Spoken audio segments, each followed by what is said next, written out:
Sahabat Setangkai Dupa, di daerah Kebon Baru, Tanjung Kait Mau, Kabupaten Tangerang, ada sebuah kelenteng keramat yang berarsitektur Tionghoa campuran dengan budaya Bali. Kelenteng keramat ini bernama Keramat Mak Dato Kosambi. Keramat ini berisi beberapa makam para sesepuh Tionghoa Tanjung Kait yang diyakini banyak yang berasal dari Pulau Dewata di Bali. Kelenteng ini cukup unik karena ada perpaduan budaya Bali. Jadi tidak hanya berarsitektur Tionghoa saja ala-ala warna merah, tapi ada juga ala-ala pura-pura di Bali sana. Nah, di halaman depan kita bisa temui hiolo besar yang ditujukan kepada Tien Kong atau Tuhan Yang Maha Esa. Dan pada meja altar kedua adalah meja untuk Samkuan Taite. Samkuan Taite sendiri adalah 3 mahakaisar yang membantu Kaisar Langit atau Tien Kong membantu mengatur dunia langit, bumi, dan air.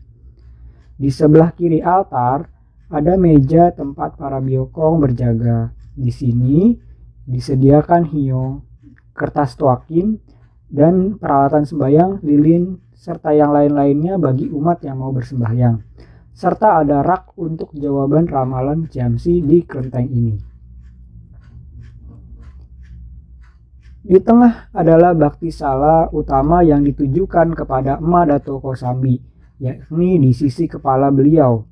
Sedangkan tepat di belakang bakti sala ini adalah kuburan makam milik Mak Dato Kosambi dan ada bongpainya di sana. Nah, ada sebuah pian lien di samping ruangan ini yang bertuliskan Ce En Pao En, yang secara harfiah berarti menceritakan kebaikan dan berterima kasih atas kebaikan yang diterima. Sepertinya ini diberikan oleh umat yang merasa terbantu berkat bantuan Mak Dato Kosambi. Di dalam ruangan ini sendiri berarsitekturkan ya ada sebagian budaya Tionghoanya dan sebagian juga ada budaya Balinya. Sinci daripada Mak Dato diapit 2 buah patung, ya 2 buah rupang yang mirip dengan rupang Garuda, tapi saya sendiri tidak berani memastikan ini rupang apa. Dan ada sepasang payung Bali yang mengapit di tengah-tengah altar tersebut. Nah, altar ini sendiri juga memiliki sebuah Swanlyo atau tempat pembakaran dupa yang cukup antik yang memang ada ornamen singa barongnya di atasnya. Nah, singa barong ini atau singa Choksai ini sendiri adalah budaya Tionghoa yang memang biasanya hanya ada di kelenteng-kelenteng tua yang sudah cukup lama. Karena biasanya untuk pembakaran dupa atau Swanlyo yang memiliki gambar atau wujud singa di atasnya itu hanya untuk yang ditujukan kepada dewa tuan rumah atau dewa pembesar.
Dari sisi kiri bakti sala utama ada altar bertuliskan Hoksen yang secara harfiah berarti dewa keberkahan.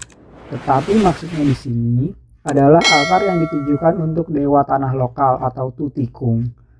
Nah, di samping kiri dan kanan ada 2 rupang macan hitam dan macan putih. Yang mana dewa macan putih atau Hoyakong, ya Hoyakong yang berwarna putih diyakini sebagai salah satu pengawal daripada dewa tanah atau Tutikung yang bertugas menjaga keamanan lingkungan setempat. Sedangkan macan hitam di sini lazimnya milik Dewa Rezeki Hantankong. Tetapi saya sendiri tidak tahu konteksnya rupang macan hitam ini ditujukan kepada siapa. Di tempat ini juga biasanya umat sebelum sembahyang ke dalam makam-makam milik Madato dan yang lain-lainnya meminta izin untuk masuk dan sembahyang di makam ini.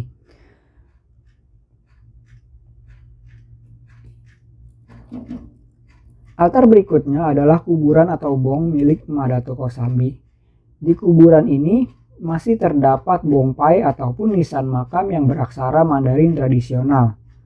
Panggilan emak sendiri secara harfiah kalau dalam bahasa Hokkien itu bisa berarti ibu ataupun wanita yang dituakan.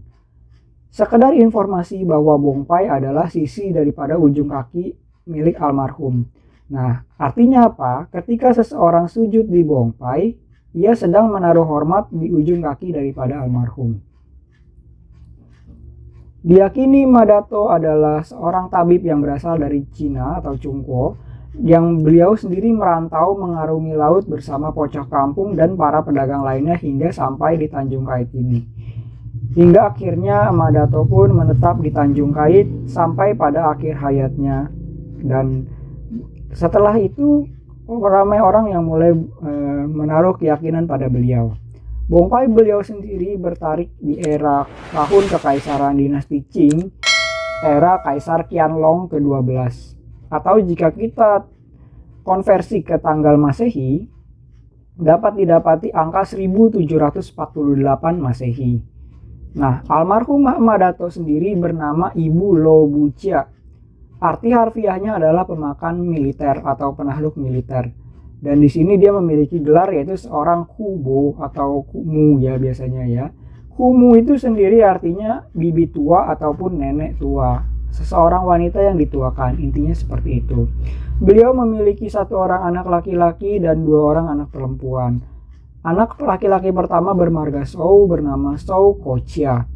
Lalu anak perempuan ada 2 orang bernama Shou Chuannyo dan Shou Winyo. Nah, keberadaan bongpai milik Madato sendiri ini juga menjadi bukti arkeologi bahwa pada tahun 1748 Masehi dan sebelumnya sudah ada orang Tionghoa yang bermukim di Tanjung Kait, Kabupaten Tangerang.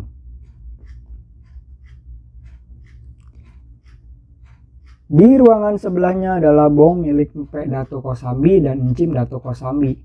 Mpe Dato dan Encim Dato diyakini adalah pasangan tabib yang berasal dari Bali. Panggilan Mpe sendiri secara harfiah berarti paman yang dituakan. Sedangkan Encim secara harfiah artinya bibi yang dituakan.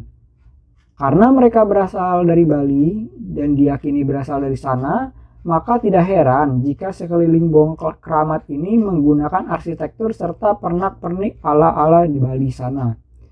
Semua bongpai selain milik Madato Lo Bucia sudah menggunakan aksara Latin, tidak lagi memakai aksara Mandarin, serta tidak terdapat tarik tahun maupun nama-nama keturunannya lagi. Hanya terdapat nama dari yang dikuburkan saja di bong tersebut. Di sisi luar sebelah kiri adalah bong milik Pocoh Kampung. Pocoh sendiri secara harfiah berarti nenek sesepuh. Pocoh Kampung diyakini sebagai rekan seperjuangan daripada Emak Lo Bucia saat mengarungi laut bersama para pedagang lainnya. Bong milik Pocoh Kampung ini sendiri terlihat lebih sederhana dibandingkan bong yang lainnya. Bongnya terlihat lebih ceper dan lebih rendah serta lebih datar ya daripada bong yang lainnya. Di sebelah bong Pocoh Kampung ada sebuah ruangan berisi ranjang-ranjang ambar, yaitu sejenis ranjang-ranjang tempat tinggal makhluk-makhluk halus yang dirawat. Dan di tengah ruangan adalah sebuah altar kecil yang ditujukan kepada Mamang Compreng Kosambi. Mamang Compreng Kosambi adalah pengawal daripada Madato Kosambi. Altar berikutnya adalah ruangan milik ambar-ambar dan para dayang-dayang daripada Madato Kosambi. Letaknya di sebelah kiri ruang Dewa Tanah. Nah, dipercaya di tempat inilah para dayang-dayang Madato Kosambi beristirahat dan tinggal. Di sini tidak ada hiolo, jadi biasanya umat akan sekedar merangkapkan tangan saja. Di tengah altar ada seperti kalimat Dhammapada 183 yang berbunyi, jangan berbuat jahat, berbanyak perbuatan baik, sucikan hati dan pikiran. Ini adalah ajaran para Buddha. Sekedar informasi, aturan pemakaian hio di sini adalah 3 batang di altar Tiankong dan 1 batang di altar lainnya. Di sini menggunakan minyak pelita yang berwarna kuning atau minyak goreng biasa, serta bisa meminta CMC nasihat baik di altar Madato, di altar Pedato, Encim Dato, hingga di altar Mamang Compreng Kesambi. Nah, kelenteng ini buka 24 jam, tetapi kalau sudah malam masuknya lewat pintu samping. Serta biasanya orang-orang meminta air dari kelenteng ini untuk berbagai kebutuhan, bisa untuk obat bagi yang sakit, keperluan usaha, ataupun untuk pemberkahan padi, bibit, dan sebagainya. Demikianlah sahabat Tangkai Dupa, jangan lupa like, subscribe, serta tinggalkan komentar terbaik Anda agar kami dapat terus berkembang dan berkarya. Sampai jumpa di video penjelajahan kami berikutnya.